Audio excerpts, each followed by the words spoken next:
Muhammed Resul-i Khudaya, taca seri evliya u enbiyaya, roniya çave muminaya, Kur'ya mine vabudullaya, brazi hamzaya, cümleta khuraçeb vefaya, hem Resulü Nebi Khudaya.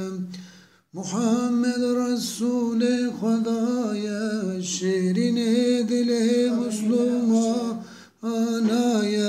askeri ardu asimanaya, serveru serek etmami peygamberaya, gülah her du dünyaya, mera gutya emri Khudaya.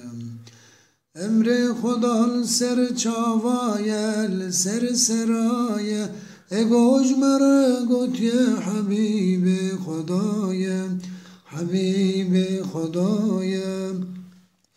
Muhammed Resul-i Khudaya, kancu başı tamam-ı insanaya, şuna ve alemi tev rahmetu şifaya, berdu çavadit ya Khudaya, roja maşeril peşa hevalu graya, jmara gutya biraya, em ticarj bir nakin ve şerin dilaya, ev şirin hem Resulü Nebi Khudaya.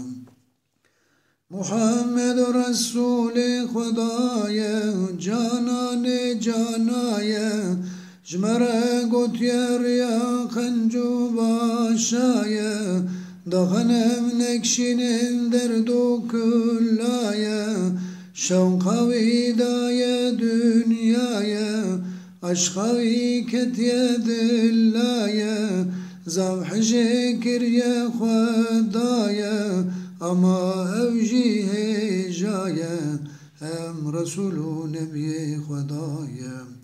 Ama evci hecaya, Resulü Nebi Khudaya, gülana va bakşaya, hem şirin dili aminaya.